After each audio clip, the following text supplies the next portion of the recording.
जब हम खेती की बात करते हैं तो अक्सर हमारे दिमाग में मेहनत करते किसान, धूप में पसीना बहाते मजदूर और खेतों में झुकी हुई लंबी कतारें ही आती हैं। लेकिन जरा सोचिए, अगर वही काम एक मशीन कुछ ही मिनटों में कर दे तो क्या होगा? क्या खेती का पूरा खेल बदल सकता है? आज की इस वीडियो में हम आपको एक ऐसी ही कहानी सुनाने वाले हैं जहां मशीनों ने न सिर्फ मेहनत कम की बल्कि खेती को पूरी तरह नया रूप दे दिया। यह कहानी है चीन के शिनजियांग की, जहां कॉटन यानी कपास की खेती अब इंसानों से ज्यादा मशीनों के भरोसे चल रही है। तो चलिए इस दिलचस्प सफर की शुरुआत करते हैं। शिनजियांग चीन का एक ऐसा इलाका है जो आज दुनिया के सबसे बड़े कॉटन प्रोडक्शन हब में बदल चुका है। लेकिन हमेशा ऐसा नहीं था। कुछ साल पहले तक यहाँ भी वही पारंपरिक खेती होती थी जिसमें हजारों मजदूर दिन रात मेहनत करके कपास तोड़ते थे। लेकिन फिर आई टेक्नोलॉजी और सब कुछ बदल गया। आज यहाँ कॉटन पिकर मशीन नाम की एक एडवांस मशीन काम कर रही है जिसे देखकर आप हैरान रह जाएंगे। यह मशीन खेत में चलते चलते कपास को तोड़ती है, साफ करती है और उसी वक्त उसे बड़े बड़े बेल्स यानी गांठों में पैक भी कर देती है। हर बेल करीब 2 टन का होता है और खास बात यह है कि यह पूरी तरह वाटरप्रूफ और सुरक्षित होता है। अब जरा इस स्पीड को समझिए। जहां पहले 200 मजदूरों को एक दिन लगता था, वही काम यह मशीन सिर्फ 1 घंटे में कर देती है। यानी समय की बचत, मेहनत की बचत और लागत में भी भारी कमी। शिनजियांग में आज 200 से ज्यादा ऐसी मशीनें काम कर रही हैं। खेतों में अब इंसानों की जगह मशीनों की आवाज गूंजती है। यह बदलाव सिर्फ काम को तेज करने तक सीमित नहीं है, बल्कि इससे खेती की पूरी सिस्टम बदल गई है। यहाँ प्रिसिजन इरिगेशन यानी स्मार्ट सिंचाई तकनीक का इस्तेमाल किया जा रहा है, जिससे पानी की काफी बचत होती है। रेगिस्तानी इलाके में पानी बचाना बहुत बड़ी बात है और यही तकनीक किसानों के लिए वरदान साबित हो रही है। साथ ही यहाँ के किसान कोऑपरेटिव मॉडल पर काम करते हैं, यानी कई किसान मिलकर मशीनें खरीदते हैं और संसाधनों को शेयर करते हैं। इससे छोटे किसानों पर आर्थिक बोझ कम पड़ता है और सभी को फायदा मिलता है। अगर आंकड़ों की बात करें तो 2014 में यहाँ सिर्फ 33% खेती ही मशीनों से होती थी, लेकिन 2023 तक यह आंकड़ा 85% से भी ज्यादा हो गया। और इसका नतीजा क्या निकला?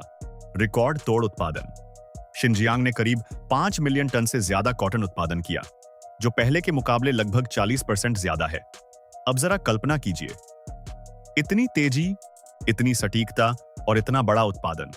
यही वजह है कि आज चीन ग्लोबल कॉटन मार्केट में अपनी मजबूत पकड़ बनाए हुए है। शिनजियांग के कुछ इलाके जैसे शाह काउंटी, जो तकलामकान रेगिस्तान के पास स्थित है, वहां की कहानी और भी दिलचस्प है। यह इलाका करीब 1300 हेक्टेयर में फैला हुआ है और यहाँ की जलवायु कपास के लिए बिल्कुल परफेक्ट मानी जाती है। यहाँ 80% से ज्यादा फसल मशीनों से काटी जाती है। सिर्फ 10 मशीनें एक दिन में 120 हेक्टेयर खेत साफ कर देती हैं। यानी जहां पहले हफ्तों का काम होता था, अब वह कुछ ही दिनों में खत्म हो जाता है। इतना ही नहीं, यहाँ इस्तेमाल होने वाली मशीनें अब लोकल स्तर पर भी बनाई जा रही हैं, जिससे उनकी कीमत कम हो गई है। पहले जो मशीनें बाहर से आती थीं और महंगी होती थीं, अब वही तकनीक स्थानीय स्तर पर सस्ती मिल रही है। इससे किसानों को सीधा फायदा मिला है। सरकार का रोल भी यहाँ बहुत अहम है। चीन सरकार किसानों को मशीन खरीदने पर सब्सिडी देती है और साथ ही कॉटन के लिए न्यूनतम समर्थन मूल्य भी तय करती है। करीब 18,600 युआन प्रति टन का प्राइस गारंटी किसानों को एक स्थिर आय देता है। इसका असर यह हुआ कि किसान अब बिना डर के नई तकनीक अपनाने लगे हैं। उन्हें पता है कि उनकी फसल का सही दाम मिलेगा और उनका निवेश सुरक्षित रहेगा। अब सवाल आता है, भारत इस मामले में कहां खड़ा है? भारत भी दुनिया के बड़े कॉटन उत्पादकों में शामिल है। गुजरात, महाराष्ट्र और तेलंगाना जैसे राज्य इसमें अहम भूमिका निभाते हैं। लेकिन हमारे यहाँ अभी भी ज्यादातर खेती मजदूरों पर निर्भर है। हालांकि भारत में भी मशीनें मौजूद हैं, लेकिन उनकी पहुंच हर किसान तक नहीं है। खासकर छोटे और मध्यम किसानों के लिए ये मशीनें अभी भी महंगी हैं। अगर भारत भी शिनजियांग की तरह लोकल मैन्युफैक्चरिंग और कोऑपरेटिव मॉडल अपनाए तो यहाँ भी खेती में बड़ा बदलाव आ सकता है। सरकार अगर मशीनों पर सब्सिडी बढ़ाए और किसानों को ट्रेनिंग दे तो यह बदलाव और तेजी से आ सकता है।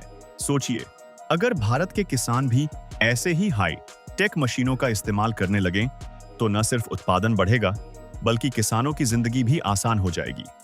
अब बात करते हैं ग्लोबल इंपैक्ट की। आज चीन दुनिया के कुल कॉटन उत्पादन का करीब 20% हिस्सा अकेले पैदा करता है और इसमें सबसे बड़ा योगदान शिनजियांग का है। यहाँ लगभग 2.5 मिलियन हेक्टेयर में कपास की खेती होती है, जिसमें से 85% से ज्यादा मशीनीकृत है। यहाँ 6 रो कॉटन पिकर जैसी एडवांस मशीनें इस्तेमाल की जाती हैं, जो एक साथ कई लाइनों में कपास तोड़ सकती हैं। साथ ही जीपीएस और सैटेलाइट सिस्टम की मदद से यह मशीनें बेहद सटीक तरीके से काम करती हैं। इस सीजन में 7,000 से ज्यादा हार्वेस्टर्स खेतों में उतरे, जिसने उत्पादन को और तेज कर दिया। हालांकि इस सफलता के साथ कुछ विवाद भी जुड़े हैं। कुछ देश चीन की लेबर प्रैक्टिस पर सवाल उठाते हैं, लेकिन चीन सरकार इन आरोपों को खारिज करती है और कहती है कि यह पूरी प्रक्रिया टेक्नोलॉजी और विकास पर आधारित है। सच्चाई जो भी हो, एक बात तो साफ है, मशीनीकरण ने खेती को एक नई दिशा दी है। इससे काम आसान हुआ है, समय बचा है और उत्पादन में जबरदस्त बढ़ोतरी हुई है। भविष्य की बात करें तो आने वाले समय में और भी स्मार्ट मशीनें, आई तकनीक और ऑटोमेशन खेती का हिस्सा बनने वाले हैं। यानी आने वाले समय में खेती पूरी तरह टेक्नोलॉजी पर आधारित हो सकती है। तो दोस्तों, यह थी कहानी उस बदलाव की जहां एक मशीन ने पूरी खेती की तस्वीर बदल दी। शिनजियांग का यह मॉडल आज दुनिया के लिए एक उदाहरण बन चुका है। अब सवाल आपसे है, क्या आपको लगता है कि भारत भी इस दिशा में तेजी से आगे बढ़ेगा? क्या हमारे किसान भी ऐसी टेक्नोलॉजी अपनाकर अपनी जिंदगी आसान बना पाएंगे? नीचे कमेंट करके जरूर बताइए। आपकी राय हमारे लिए बहुत मायने रखती है।